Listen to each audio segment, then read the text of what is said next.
Kalau Pak Jokowi nggak bikin infrastruktur, nggak akan ada utang. Ingat, zaman Orde Baru, utang Indonesia itu nggak bisa dibayar. Even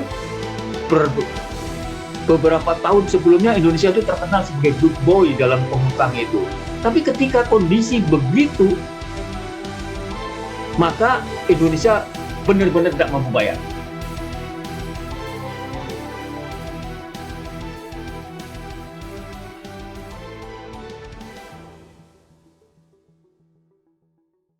Assalamualaikum warahmatullahi wabarakatuh. Waalaikumsalam. Salam kebajikan dan salam sejahtera untuk kita semua. Sahabat JSLG dimanapun Anda berada, pada kesempatan kali ini kita kembali lagi ke program Jimli School, yaitu salah satu program YouTube Jimli School, yaitu program Nalar Hukum. Jangan bilang melek hukum sebelum nalar hukum. Oke, sahabat JSLG sekalian, di dalam kesempatan kali ini kita kedatangan tamu spesial, yaitu Bapak Siswo, Dr. Andes Siswo DEA. Beliau merupakan salah satu ahli hukum keuangan negara dan pembahasannya cukup menarik dan sedang ramai dibicarakan di medsos sudah banyak terkait isu yang akan kita bahas pada kesempatan kali ini. Dan mungkin sebelum mulai, kami akan menyampaikan kepada sahabat JSLG dimanapun Anda berada, bagi yang menjalankan ibadah puasa, selamat menjalankan ibadah puasa, dan semoga amal dan ibadah kita dalam menjalankan ibadah puasa dilancarkan dan diterima diterima oleh Allah Subhanahu wa Ta'ala.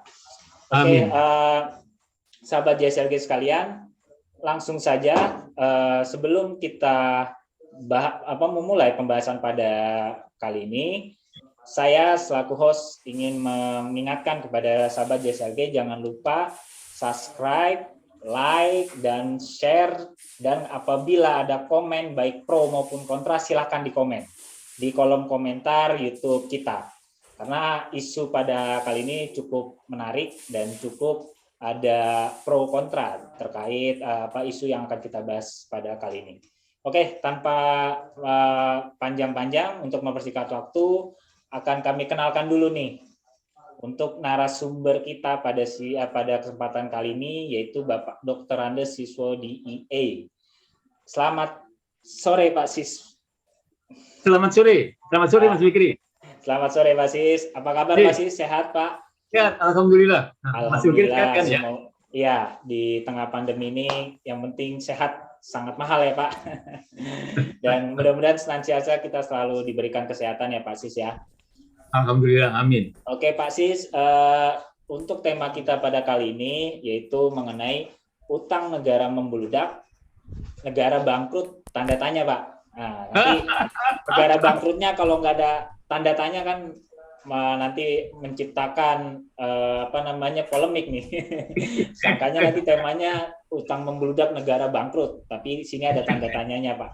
Nah, kenapa kita mengangkat tema ini? Karena salah satu tema yang sedang ramai dibahas ya Pak di di medsos, kemudian juga di banyak pemberitaan media nasional maupun media cetak tuh membahas isu ini. Dan kebetulan karena Pak Sis salah satu ahli hukum keuangan negara di Indonesia, sehingga pada kesempatan kali ini kita mengundang Bapak nih Pak untuk menjelaskan atau sedikit sharing lah Pak di kesempatan podcast kita pada sore kali ini. Oke Pak Sis, mungkin secara grand-nya dulu ya Pak, secara grand isunya dulu kan, dalam arti utang pemerintah atau bahkan di media, beberapa media disebutkan utang Jokowi di zaman Jokowi ini membludak Pak hingga 7.000 triliun Pak. Nah, kemudian kita perhatikan dari berbagai data yang berkembang, termasuk data World Economic Outlook IMF, apakah kondisi utang negara kita saat ini masuk dalam kondisi darurat Pak? Bisa dijelaskan secara ini dulu Pak, secara umum dulu Pak, terkait hal tersebut Pak. Oke, monggo Pak Sis. Baik Mas Fikri. Jadi terima kasih atas undangannya. Ini undangan yang luar biasa dan saya kira perlu juga kita sapa ini mungkin rekan-rekan di luar sana, mungkin di seluruh Indonesia. Selamat siang, selamat berpuasa. Assalamualaikum warahmatullahi wabarakatuh. Waalaikumsalam warahmatullahi wabarakatuh. Mas Fikri, materi ini materi yang luar biasa. Ya, karena ini bisa dijadikan sebuah pernyataan yang apa sih? Bikin heboh. Ya, karena tadi kalau Anda mengatakan utang Jokowi, utang presiden, terus kemudian Indonesia bangkrut atau negara bisa bangkrut, wah ini bikin takut semua orang dong. Itu Pak, ini patut kita bahas Pak. Nah, oleh karena itu kita mulai dengan sebuah pertanyaan, loh sebenarnya negara itu perlu ngutang nggak sih? Ini dulu. Pertanyaan pertama ya Pak Sis ya. Nah, ya walaupun pertanyaan pertamanya negara itu perlu utang apa enggak gitu Pak? Iya, karena kan selama ini walaupun negara itu ngutang, tapi yang tukang ngutangnya diomelin melulu kan? Nah, iya. Mulai zaman Bung Karno, kita baca ya, mulai zaman Soeharto, mulai zaman berikutnya, kemudian zaman SBY, kemudian zaman Jokowi. Itu negara yang ngutang, tapi yang tukang ngutangnya diomelin.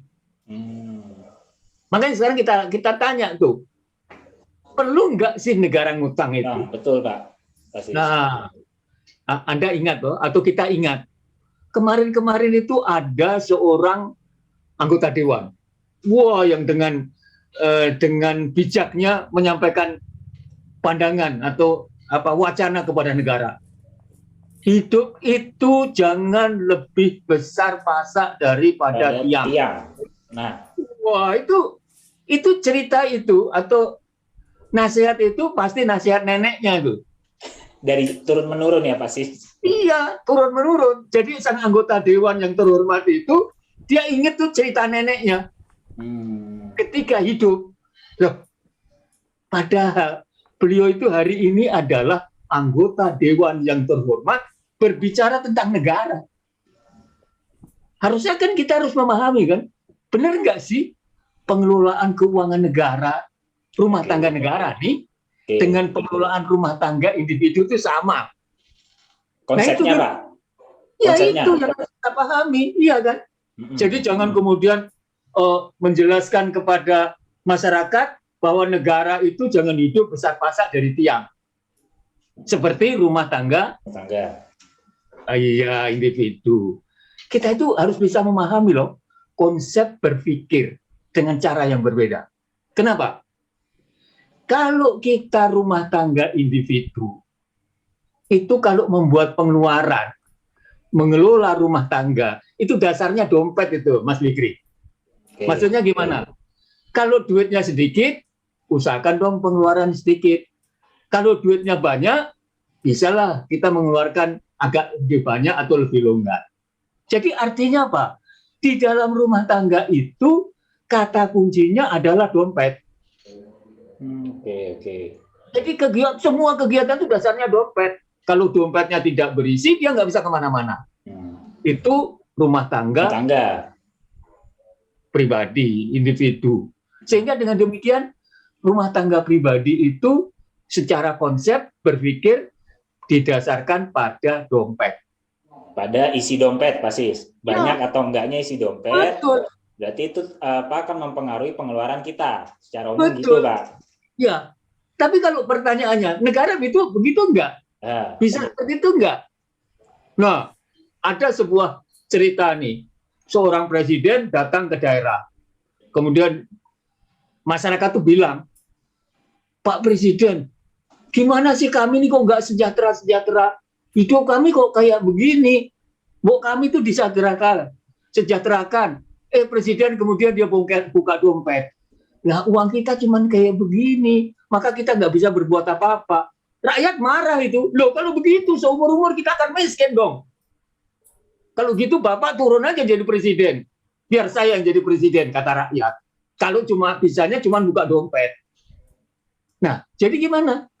Ternyata kalau negara itu bukan seperti itu. Jadi alih-alih melihat dompet, kalau negara itu melihat target. Target. Iya, dia target. Oke. Jadi pimpinan negara itu kemudian dia melihat apa sih yang harus saya lakukan agar rakyat saya sejahtera. Nah, itu kata kunci. Jadi bukan dia berpikir pada duit. Jadi dia melihat target. Nah, maka kemudian targetnya apa sih? Dia mengatakan, oh rakyatku harus hidup sejahtera, oh harus begini, kehidupannya harus begini. Nah, ukurannya adalah dengan cara menghitung pendapatan nasional. Maka kalau kita lihat misalnya Menteri Keuangan misalnya ketika di DPR sana, beliaunya bilang kita merencanakan kenaikan pendapatan nasional pada tahun depan itu sekian loh. Itu target. Maksudnya apa? Dengan pendapatan segitu, maka pendapatan masyarakat akan menaik, perekonomian karena berjalan dengan baik. Jadi kata kuncinya bukan dompet, tapi target. Jadi, ya kalau Mas anggota Dewan tadi itu keliru itu. Nah, jadi kita berpikir target. Nah, kalau begitu gimana caranya? Meningkatkan pendapatan nasional itu melalui konsep apa? Iya kan? Iya. Oh, investasi. Jadi kalau kita melakukan investasi, harapannya sederhana loh, gini loh. Kalau pemerintah melakukan satu kali investasi, katakanlah 100, kemudian dikeluarkan, diterima oleh masyarakat, masyarakat akan mempergunakan 4/5 bagian dari hasil tadi, dan kemudian 1/5 disimpan, maka artinya putaran uang itu akan menjadi 5 kali. Nah, artinya apa? Yang diperlukan adalah efek pengganda. Jadi kalau gitu negara itu harus membuat pengeluaran. Nah, gitu. Wah, itu ada teorinya itu. Nanti para ahli ekonomi itu bisa bercerita tentang multiplier effect kayak apa sih? Cara menghitungnya kayak apa sih? Kalau tadi saya contohkan, kalau 100 dikeluarkan, kalau kita menggunakan multiplier effect itu sama dengan 5, maka setiap dikeluarkan 100, maka yang beredar itu menjadi 500. Itu efek pengganda di dalam ekonomi luar biasa kayak gitu. Nah, itulah yang dituju oleh pemerintah dengan cara membuat pengeluaran negara. Begitu. Nah, sekarang pertanyaannya, investasi itu dibiayai pakai apa dong? Ya kan? Ya. Yang tersedia apa? Investasi itu kita melihat dana yang ada dalam negeri. Tabungan masyarakat. Mas, pada kondisi sulit tabungan masyarakat itu rendah. Nah, kalau tabungan rendah, terus kemudian gimana ceritanya?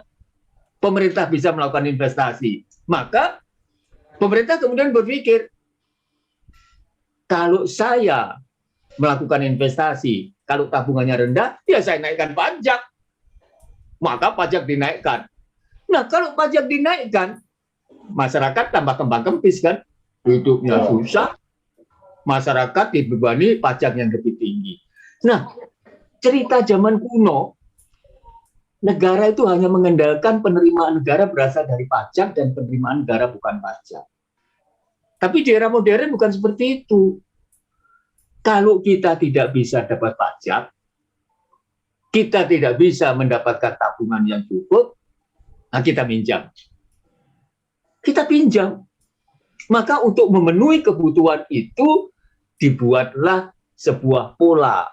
Maka dalam dunia modern, maka meminjam itu adalah biasa. Walaupun itu kemudian kalau zaman kuno terjadi sebuah pertentangan.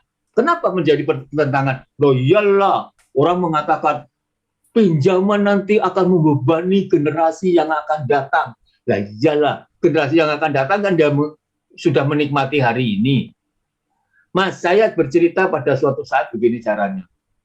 Ada seseorang membutuhkan dana. Dia mau beli angkot. Terus kemudian dia bilang sama istrinya, simpen saja sebulan 10 juta.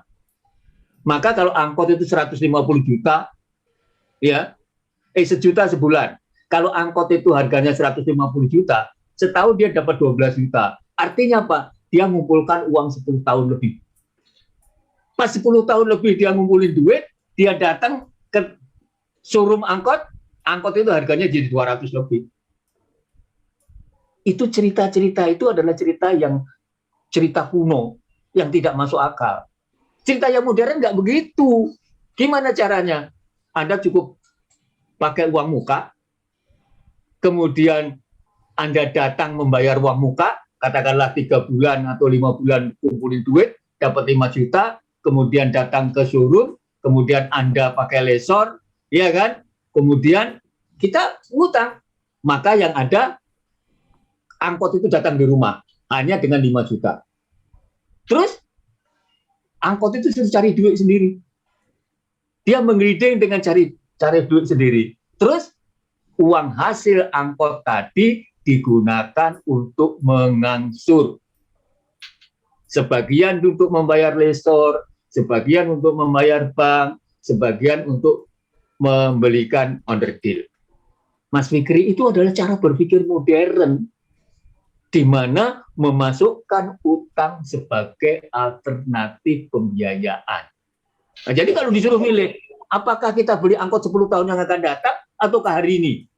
Orang yang benar akan berpikir hari ini dong. Karena harga angkot ke depan akan naik, logikanya begitu. Bukan hanya itu, angkot itu membiayai dirinya sendiri.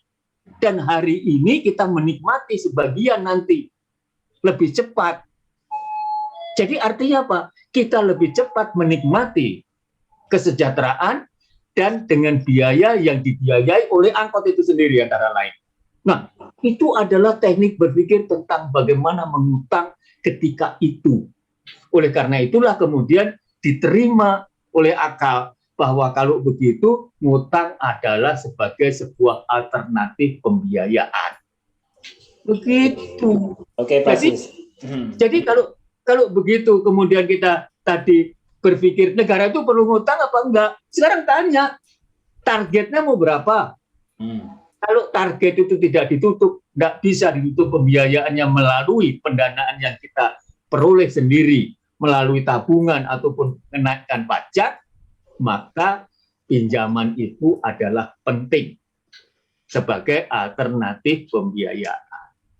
Jadi jangan kemudian kita merasakan bahwa orang minjam itu mesti salah. Karena apa? Kalau enggak, negara itu kemudian dihadapkan pada dua masalah. Sekarang apa? Kita mau targetnya tidak jadi, ataukah kita menaikkan penerimaan pajak, atau kita ngutang? Nah, sekarang pilih yang terbaik. Itu adalah sebuah alternatif pemikiran. Nah, begitu, Mas. Oke, Pak Sis. Tadi kan Pak Sis menjelaskan bahwasanya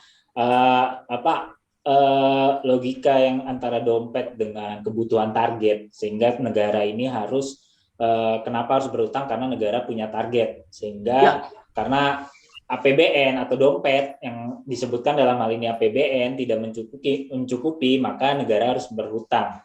Nah, sebenarnya kalau menurut Pak Sis, seberapa banyak sih sebenarnya negara itu boleh berhutang untuk memenuhi atau mengejar target itu sendiri gitu, Pak Sis? Ya, Mas. Sebelum ke sana, saya perlu sampaikan dulu. Ngutang itu ada dua macam loh. Ngutang dari dalam negeri pada dirinya sendiri dan ngutang pada orang lain. Ngutang dari dalam itu udah nggak bisa. Duit dari mana? Tabungannya juga nggak ada, masyarakat nggak punya duit, maka kita ngutang dari luar. Nah, ngutang dari luar itu secara teori punya keuntungan.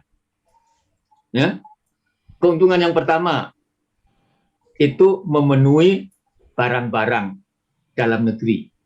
Jadi ada dua yang kita istilahkan dengan two gap analisis itu. Jadi kekurangan dana itu untuk investasi akan kita penuhi dari dua sisi. Pertama, dari segi pendanaan, kedua dari segi barang. Sehingga dengan demikian akan terjadi keseimbangan antara neraca perdagangan dengan neraca yang lain. Nah, ini penting sekali. Lantas kemudian kalau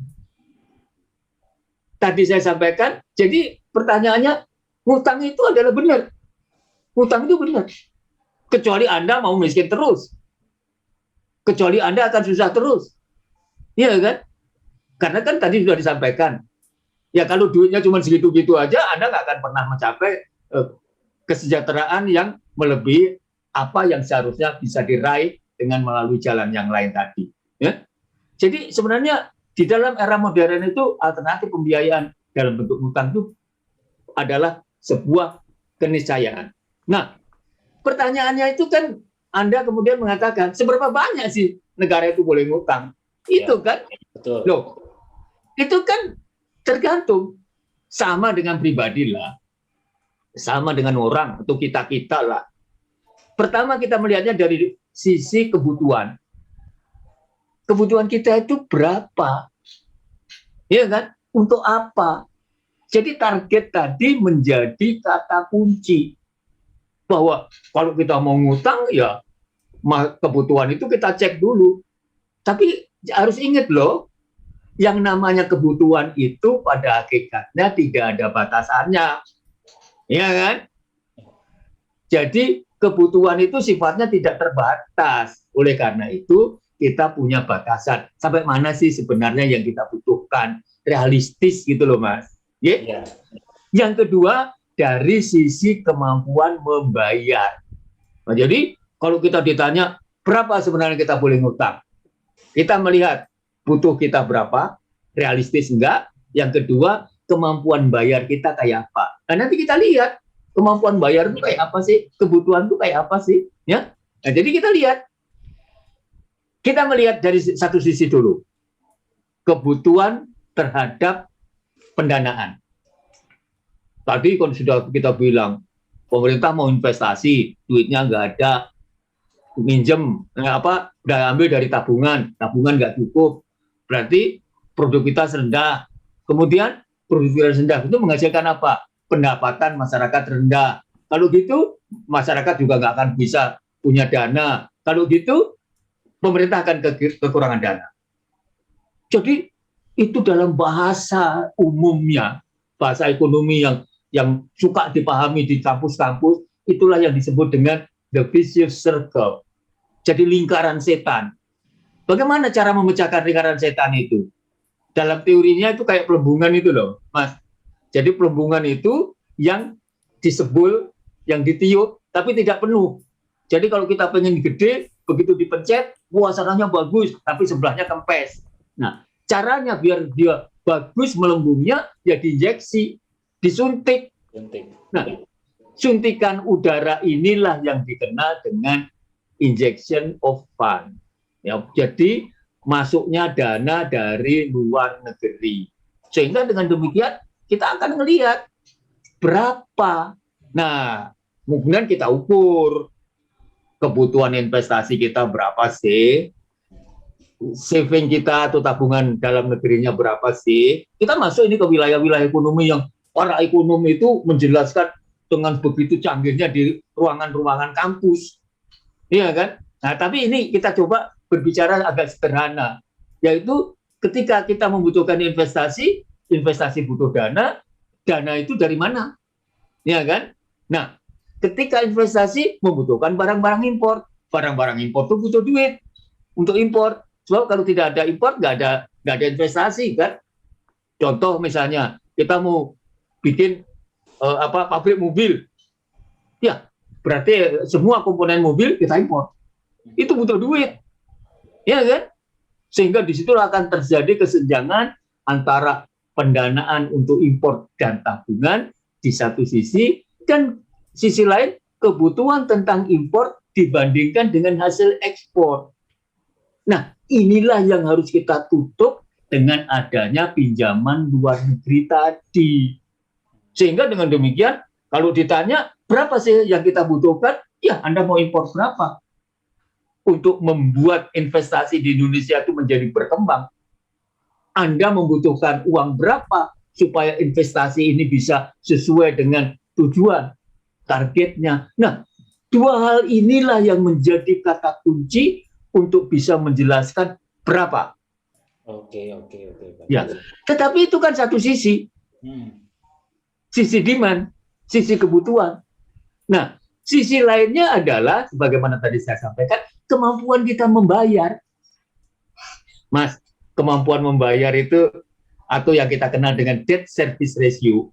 Jadi rasio untuk membayar utang. Bagaimana sih cara ngitungnya?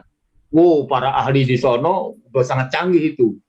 Menghitung pembayaran utang itu didasarkan pada kemampuan ekspor. Oleh karena itu, setiap pinjaman luar negeri itu harus bisa mengenerate atau bisa membuat kegiatan ekspor itu bisa meningkat. Karena apa? Hasil ekspor itulah nantinya yang akan dijadikan dana untuk pembayaran utang. Ya, jadi kalau tadi Anda bicara World Bank ataupun Bank Asia ataupun IMF, dia akan selalu melihat itu. Berapa sih kemampuan ekspor Anda? Nah, makanya agar investasi itu bagus yang berasal dari pinjaman tadi, gunakan sebanyak mungkin untuk investasi di bidang-bidang yang nantinya bisa menghasilkan atau mempermudah ekspor, ya kan?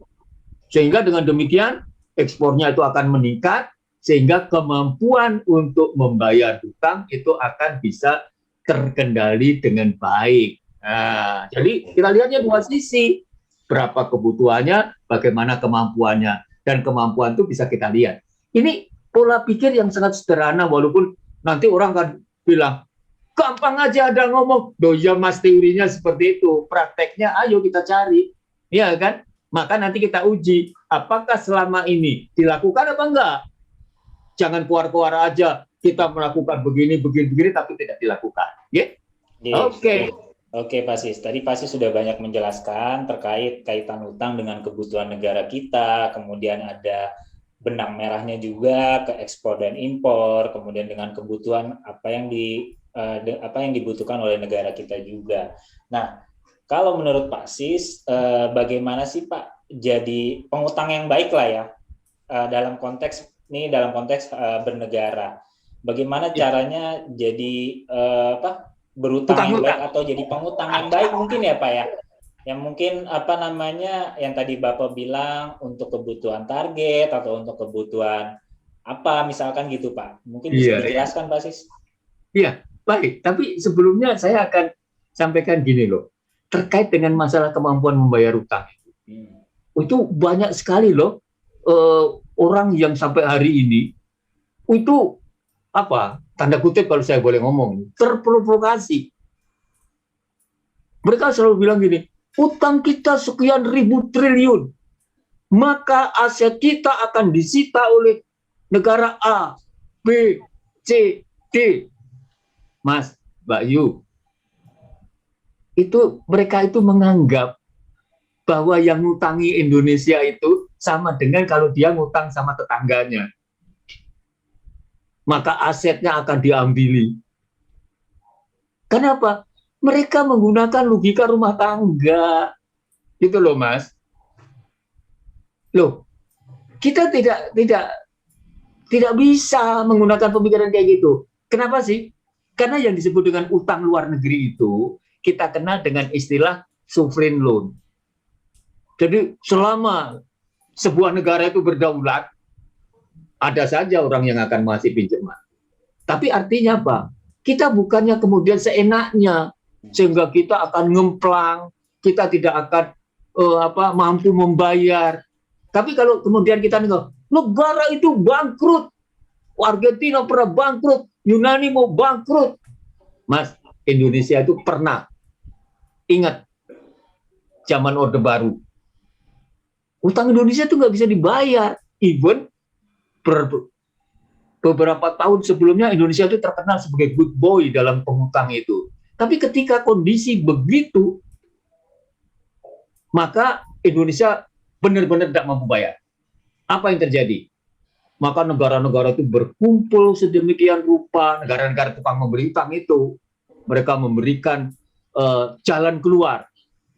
Ada utang yang distrukturisasi, ada sebagian utang yang sudah terbayar sekian persen, sisanya dihapuskan. Nah, Anda ingat kan, ada yang disebut dengan IGGI kan? Intergovernmental Group on Indonesia. Itulah yang membicarakan bagaimana utang Indonesia dan bagaimana jalan keluarnya. Nah, artinya apa? Kita memang tidak bisa seenaknya kemudian akan ngemplang, bukan. Tetapi bahwa hutang-hutang itu bisa dinegosiasi sedemikian rupa. Dan jangan lupa, pemikiran-pemikiran yang sederhana, seolah-olah rumah tangga, bahwa negara A akan menyita aset yang ada di Jakarta, akan menyita aset di Indonesia, itu pemikiran-pemikiran yang keliru. Dan lucunya, hal-hal yang kayak itu dipelihara oleh semua orang, bahkan itu dikembangkan, seolah-olah Indonesia itu nanti akan disita. Wah, itu kalau kita dengarkan di medsos, di siaran-siaran radio atau di medsos-medsos, itu kan bunyinya seperti itu. Padahal bukan. Coba Anda lihat, Argentina pernah disita enggak? Yunani pernah disita enggak? Indonesia pernah disita enggak? Jadi ada jalan keluar ya yang harus dipikirkan, dan itu rasional. Karena apa? Sebagaimana tadi saya sampaikan, pinjaman luar negeri adalah sovereign loan. Ya. Jadi didasarkan pada kedaulatan, ya kan? Nah, kemudian Anda tanya, bagaimana sih jadi pengutang yang baik itu? Sebenarnya sederhana. Kalau tadi dikatakan kan, bagaimana caranya agar uang yang dihutang itu bisa memberikan manfaat, dan dalam manfaat itu bisa memberikan cara atau jalan agar hutang itu bisa dibayar melalui kegiatan yang diperoleh melalui pinjaman itu. Jadi kata kuncinya. Nah, dalam bahasa yang sederhana, tertata narasinya dikatakan bahwa utang itu harus digunakan untuk investasi yang dapat meningkatkan debt service ratio atau memperbaiki debt service ratio. Nah, jadi kalau tadi saya sampaikan investasi untuk hal-hal yang bisa meningkatkan ekspor, maka nanti bisa menggunakan substitusi ekspor ataupun apa ya, kegiatan-kegiatan yang lainnya. Tetapi bahwa arahnya harus ke sana. Kata kuncinya sederhana aja loh, Mas. Kalau tadi kita berbicara angkot, kalau kita ngutang untuk makan, maka itu tidak akan menghasilkan sesuatu. Jadi kalau kita ngutang untuk makan, hasilnya negatif.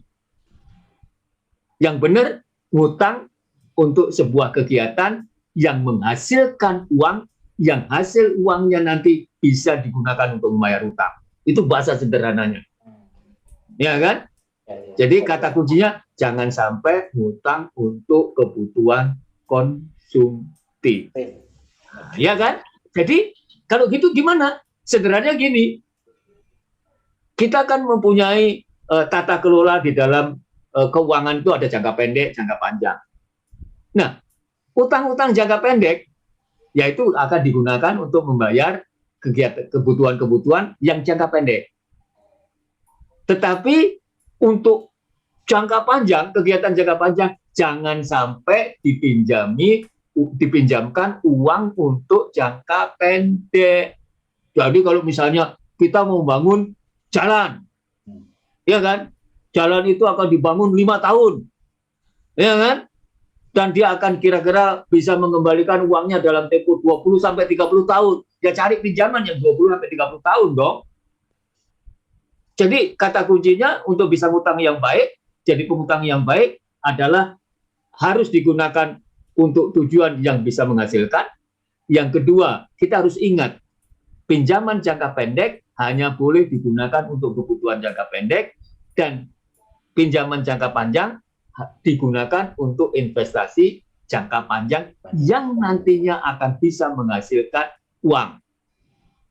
Gitu. Atau istilahnya bahasa resminya gitu ya, bahasa kerennya itu self liquidating project. Jadi proyek-proyek yang bisa menghasilkan sendiri. Ya, begitu loh Mas. Ya. Oke, Mas Is. Oke, Mas Is. Berarti kalau secara umum benar nggak sih kalau presiden yang dikatakan sebagai tukang utang ya Pak, dalam hal ini kan kemarin banyak media mengatakan bahwasanya utang kita sudah membludak, kemudian ini gara-gara presiden. Apakah memang sebenarnya dalam hal ini presiden, Pak, yang harus disalahkan terkait utang-utang yang yang muncul yang sampai saat ini membludak? Atau mungkin Pak Sis bisa mengkomparasikan dari masa ke masa presiden terkait utang-utang yang dimiliki Indonesia dari masa ke masa atau dari presiden ke presiden, Pak. Biar mungkin sahabat JSLG biar tahu gitu loh, Pak. Emang ini sebenarnya salah siapa sih kalau dalam hal utang negara ini gitu loh, Pak.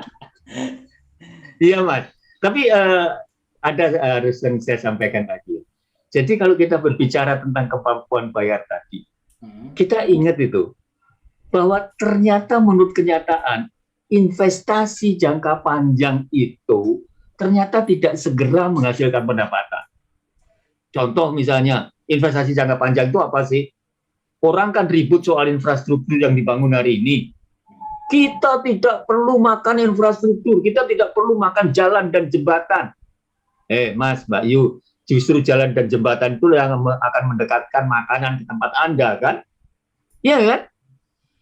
Nah, itu akan mengenerate income, itu akan menghasilkan penerimaan. Tapi orang selalu mengatakan seperti itu. Mereka selalu mengatakan bahwa penghasilannya itu tidak bisa langsung. Ya memang tidak bisa. Itu kan bukan seperti nanam bayam.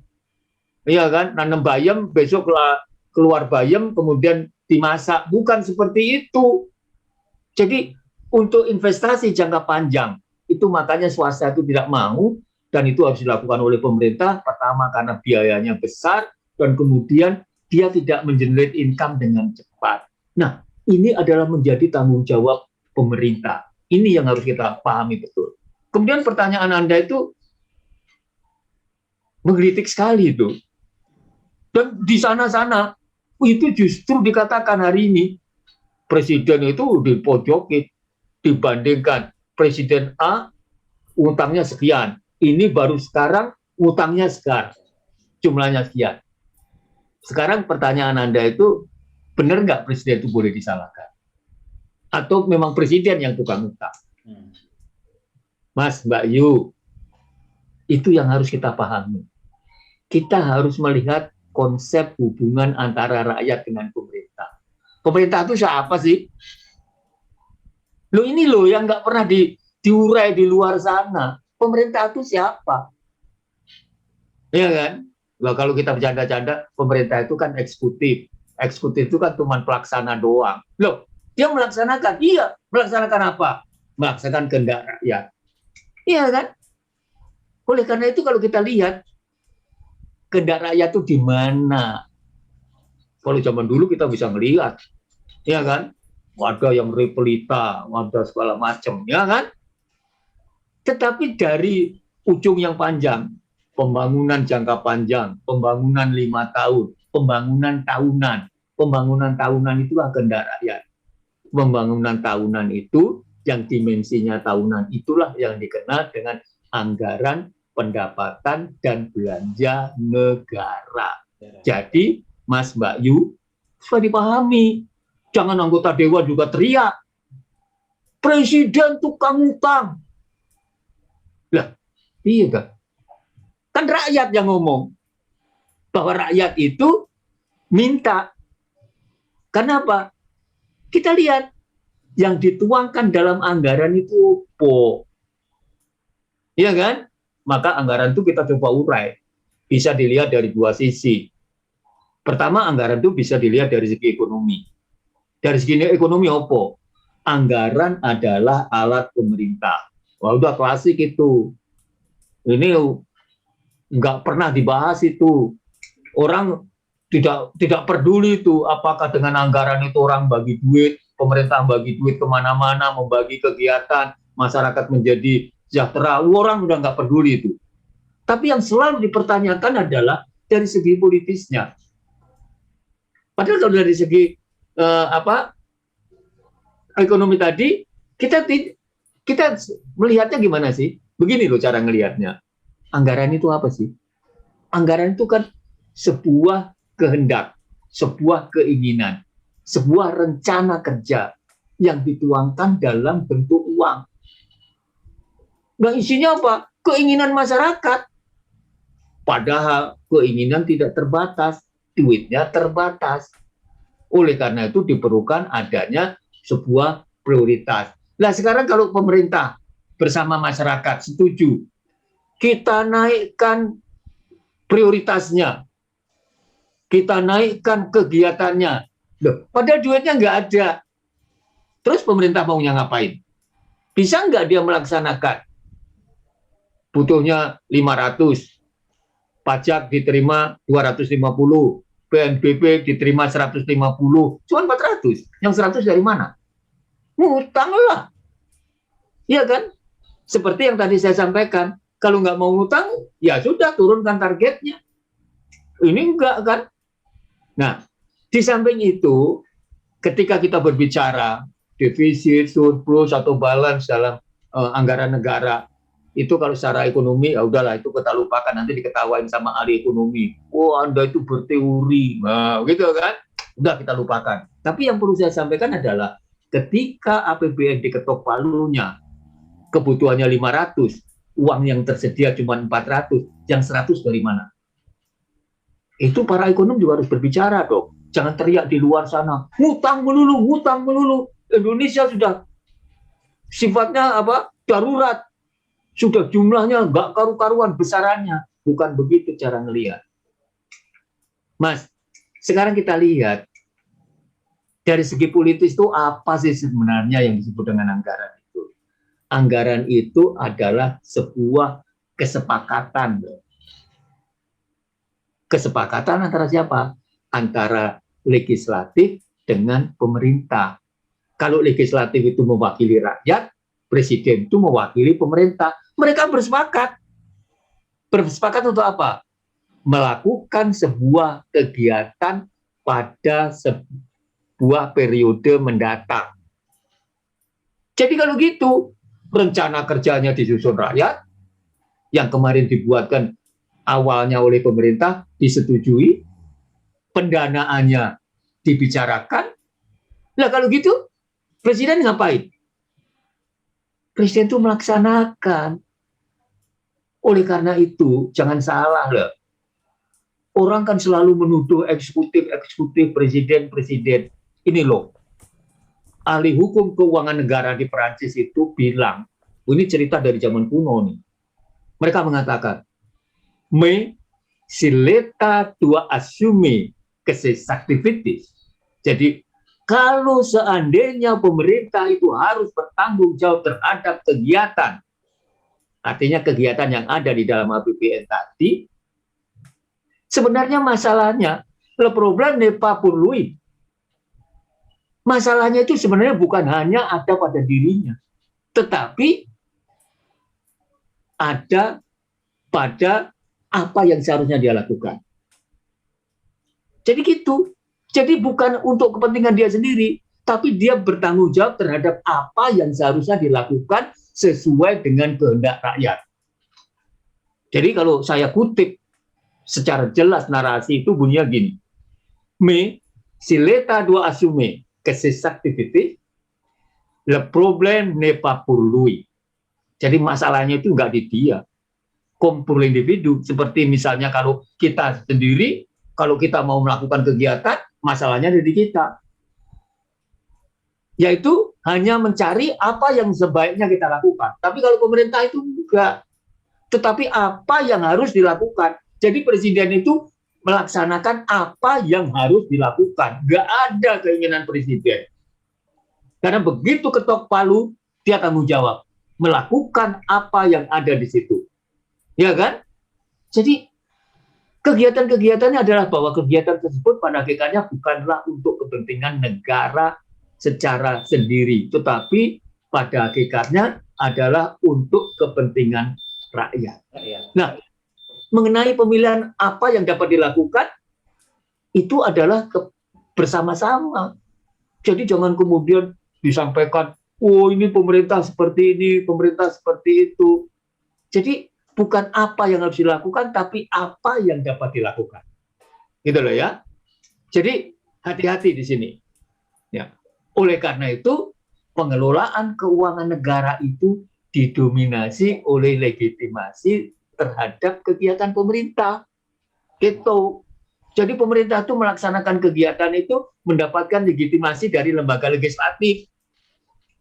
Mau bangun infrastruktur, mau ngutang, iya kan? Jadi dia harus melaksanakan. Jadi kalau presiden membagi di mana-mana, presiden mengusulkan, rakyat setuju, kemudian ketok palunya, presiden melaksanakan. Pembiayaannya, masyarakat ketok palu, ngutang dia. Nah, jadi presiden itu melaksanakan sesuatu yang harus dilaksanakan sesuai kehendak rakyat. Jadi jangan dibolak-balik dong. Nah, kalau kemudian dituduh, wah dia tukang utang, ya gampang aja dah supaya nggak ngutang, nggak usah bikin kegiatan, ya kan? Jadi enak aja, bilang aja sama Pak Jokowi, Pak, tahun ini Bapak jangan bikin kegiatan apapun, maka nggak ngutang itu sama sekali, cukup hidup dari pajak dan PNBP, nggak ngutang itu, bener nggak tapi? Karena seorang presiden harus bertindak melakukan tugasnya untuk memberikan kesejahteraan pada rakyat dengan ukuran-ukuran tertentu. Lah kalau cuman ngomongnya jangan banyak ngutang, ya dia nggak bikin kegiatan, nggak ngutang lah dia. Kalau Pak Jokowi nggak bikin infrastruktur, nggak akan ada utang. Nggak akan ada utang. Iya kan? Betul nggak? Ya. Untuk apa? Ngutang. Nah jadi kalau sekarang Pak Jokowi ngutang, karena kegiatannya itu dibutuhkan oleh rakyat, bikin infrastruktur seluruh Indonesia, maka pembiayaannya ratusan triliun, iya kan? Atau ribuan bahkan. Nah, itu dibiayai melalui APBN yang ternyata tidak mencukupi.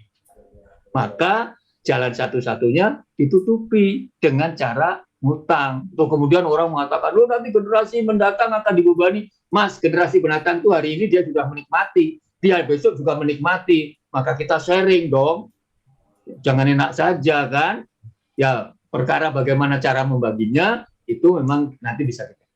Nah, jadi Mas, membandingkan Presiden A, B, C, D, E dengan cara melihat besaran utang itu tidak benar, tidak rasional. Sebab kalau nanti presidennya ngaco, dia tidak membuat kegiatan, maka utangnya rendah. Nah, sekarang cara melihat utangnya itu benar atau tidak, sekarang gini, lihat aja.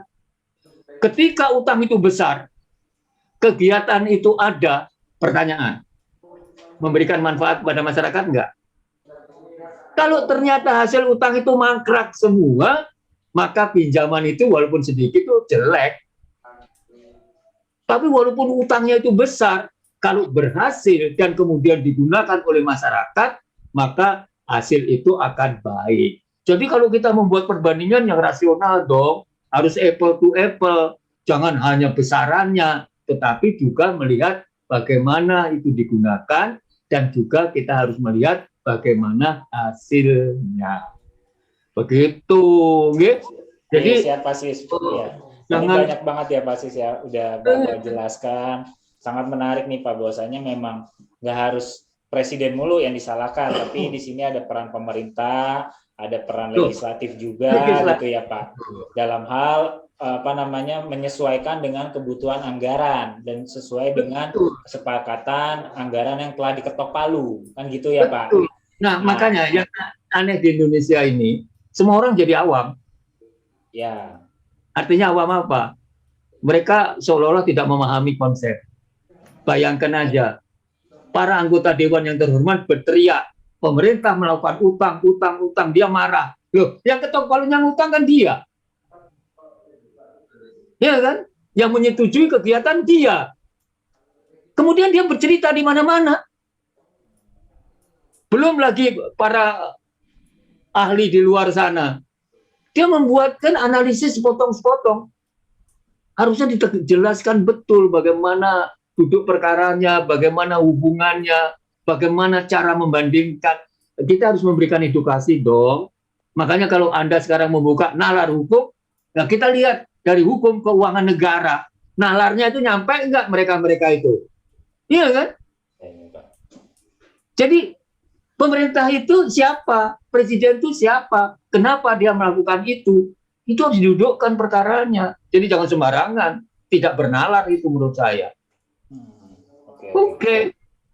Oke. Oke, Pak Sis, untuk mungkin gini Pak, dari tadi penjelasan yang Bapak sampaikan dan dari beberapa pertanyaan yang sudah kita tanyakan kepada Pak Sis, menurut Pak Sis, secara umum utang negara kita ya walaupun secara nominal besar itu Pak 7.000 kurang lebih 7.000 sekian triliun itu, apakah masih aman Pak dalam hal berkehidupan berbangsa dan bernegara gitu Pak? Dengan utang yang besar itu apakah dari perspektif hukum keuangan negara, apakah dengan utang yang besar itu apakah masih safe lah ya, masih aman lah ya dalam hal menjalankan kehidupan berbangsa dan bernegara, Pak?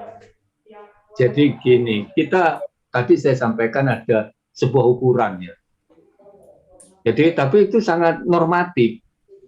Jadi ukuran itu adalah debt service ratio. Jadi kemampuan membayar utang yang diperoleh dari sumber-sumber tertentu, ya, sumber ekspor misalnya. Tetapi kalau kita perhatikan, itu dari hari ke hari menggeser. Dulu dikatakan aman itu kalau 30% dari penerimaan ekspor. Kemudian bergeser jadi 35, kemudian bergeser dengan rumusan lain lagi. Nah, artinya apa? Kita melihat keamanan itu dengan sebuah formula. Ya kan? Dengan sebuah formula. Tapi yang jelas, kita itu berada dalam sebuah komunitas. Jadi kalau misalnya para lembaga-lembaga, ya, para ahli di lembaga-lembaga internasional itu mengatakan, hati-hati, Anda sudah dalam kondisi lampu kuning, oke, kita harus aware. Iya kan? Kita harus aware.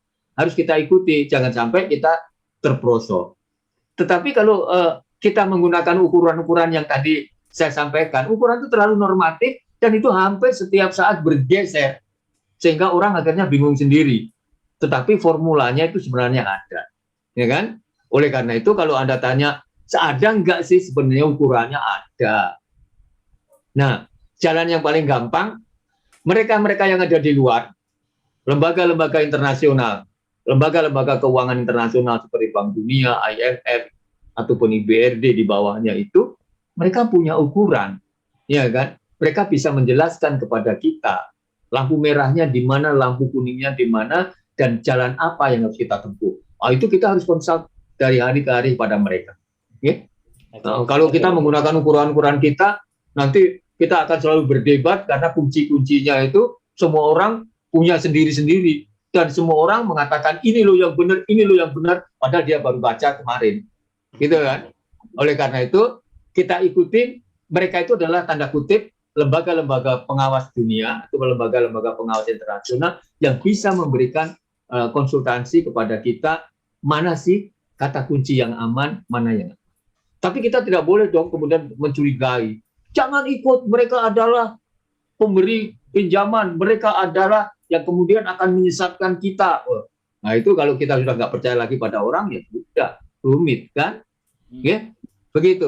Jadi Pak Sis, mungkin terakhir Pak Sis, apa harapan Pak Sis ke depan atau mungkin ada pesan-pesan yang ingin disampaikan kepada sahabat JSLG mengenai pembahasan kita pada sore kali ini, ditinjau mungkin dari perspektif hukum keuangan negara, dan mungkin juga Pak Sis mungkin ada beberapa pesan yang ingin disampaikan kepada sahabat JSLG sekalian, Pak Sis. Monggo Pak Sis sebagai penutup Pak Sis.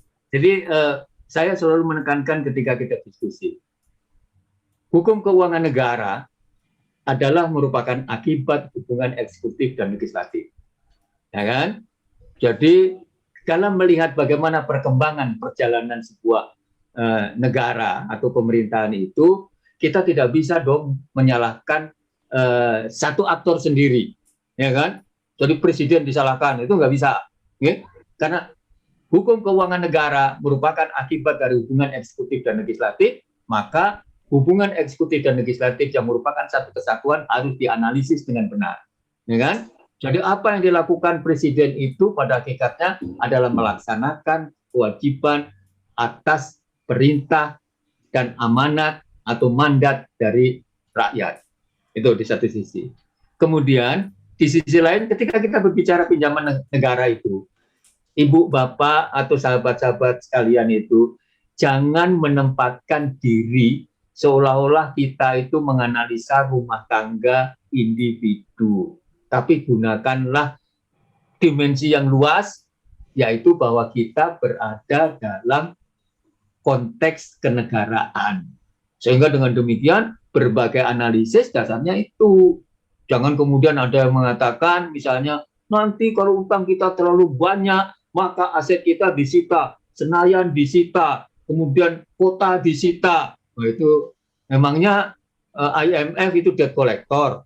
Ya kan? Bukan begitu. Ya? Itulah harapan saya.